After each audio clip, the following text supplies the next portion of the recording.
Hello class, this is my presentation on Chapter 1, Why Change Management. My name is Jamin Henry and this is for the class Leading Change in the Workplace.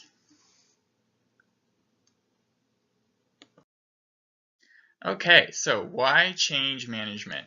So this first chapter lays out the goal of why we need change management, why we need to manage change.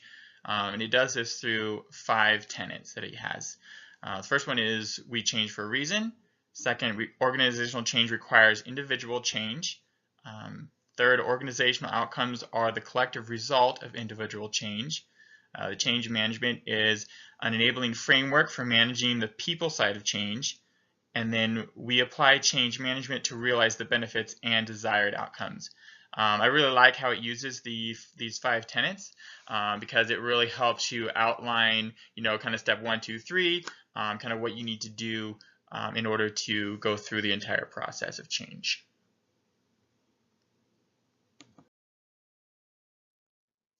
All right, so the intro and why we change for a reason.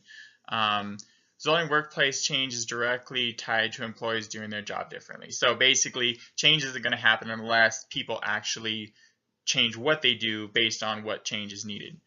The book kind of talks about how even if you have an ideal perfect plan, if no one follows it, nothing's going to happen, and so it does talk about that a bit. By managing change, we can let employees adapt to necessary changes. So basically, you want to kind of ease people into change and kind of think about, okay, what is the process of them going from what the initial process is to what the desired process is.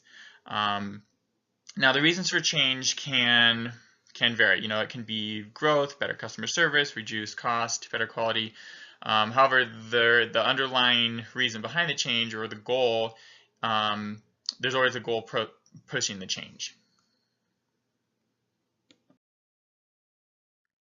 Okay, organizational change requires individual change. So this kind of talks about how change can only happen when individuals start changing the behaviors, using new behaviors instead of old ones and sticking to how it was done before. Now, once numerous individuals shift as a whole, then the organizational change can be realized. So you may have a couple people change, 2 or 3 people change, but not until people start changing in the whole group, you're going to see what we refer to as organizational change. Now, acquiring new systems, new account program, new manufacturing processes, ultimately, it requires people to do their jobs differently in order for the change to actually take place. Kind of again, to where even that process is not going to be realized except until the people actually change, even if you have a perfect process. All right, so organizational outcomes are the collective result of individual change. So now that we know that you have to have individual change before you get organizational change, now we know what questions to ask when we're thinking about change. So how many employees will adapt to the change versus how many will opt out? How quickly will employees get on board with the change? How effective will the employee be when implementing the change? So basically, how good are they going to be able to, follow through on whatever the new process is? So the closer that they get to 100% participation, the closer 100% desired outcomes are realized. So even one person that resists the change is going to essentially mess up, could mess up the process. So the book goes over, and I'm just going to close this really quick so we have the full example. Okay, so so this is the example that he used in the book about an employee, Tom, where he was basically saying that there was some person somewhere in the building that didn't put the inventory in according to the new process. So basically, Tom went to pull an order and wanted to ship it, and even though he saw the product on the shelf earlier that day, he wasn't able to ship the product because it wasn't in inventory. So one of the employees was pushing back towards the new process, and they were not able to fill the order then because this person didn't update. He put the item on the shelf but didn't update the system saying that it was actually in stock. So I really liked how the book used that example, because it really helped me to kind of see, have a real world example of like, okay, yeah, so even just one person, that doesn't go along with the new changes can really kind of mess up the flow of a new process. Okay. All right, so this is the fourth tenet. So change management is an enabling framework for managing the people side of change. Okay, so basically we're talking about the process of how to get people to change. So resistance to change is the norm and not the exception, especially when change is imposed by others. So basically what that's saying is people really want to do things how they've done them before. And when someone else comes over, if people come about the change and want to do the change themselves, if they kind of come up with the idea or part of the committee or whatever it may be that comes up with the idea, they're more likely to follow the change. Whereas if it's just leadership coming down the line saying, oh well, we need to change this process or whatever, then people are going to be more resistant to it. So change management is about engaging the passion and energy of employees around a common and shared vision so that the change becomes an integral part of their work and behavior. So basically what that's talking about is if you can explain the reason for the change, the reason behind the change, and the vision of where the company wants to go using this change, then your employees will be much more likely to get on board with the change, learn the new processes, learn the new programs, whatever it may be, in order to be able to get that full benefit out of the change. If you just say, oh, we're doing it this way, and don't really give an explanation, then people are going to be a lot more resistant to doing that because they don't understand. They're just like, well, why aren't we doing it the old way, So that is a really important. I'm going to close this really quick. All right. Change managers include organizational leaders, executives, managers, frontline supervisors, and employees.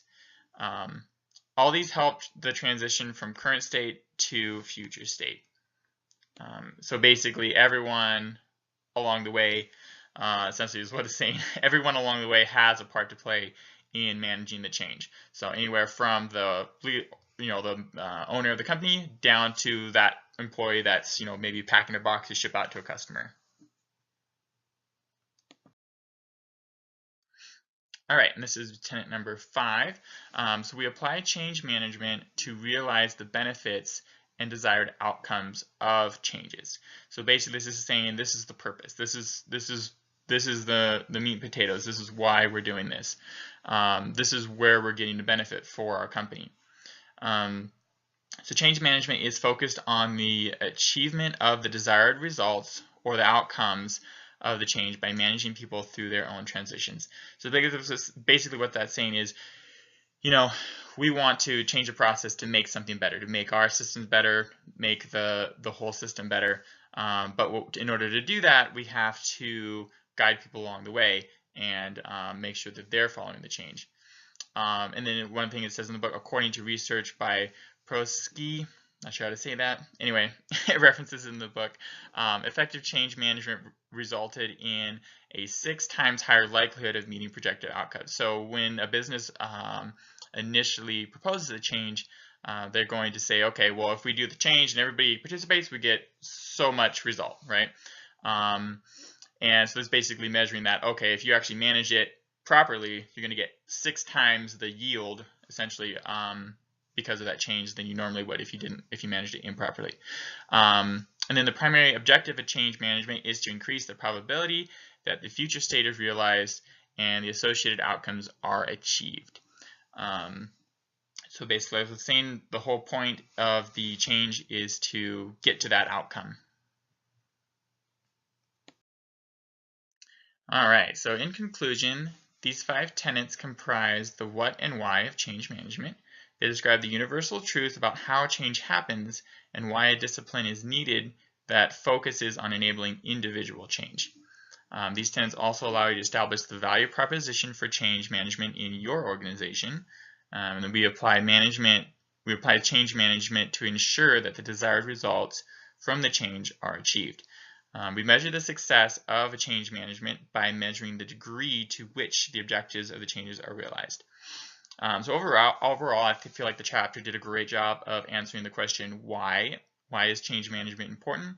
And a little bit of how we go to that. And it does do a lot of good examples of how to think about it, as far as like, okay, so a company could have like a really amazing elaborate software program, but if nobody is going to use it, then it's not really going to help the company. So that kind of comes back to why we measure success, to the degree of which objectives are realized. So we have a change, we want to know how close we got to that change. And so that's, in a nutshell, that's what it's talking about, is like, okay, it's really important to think about this, because if you can't have people change on an individual level, there's not going to be a change on the organization level. So anyway, I hope you enjoyed the presentation, and that's pretty much it. So thank you and have a nice day.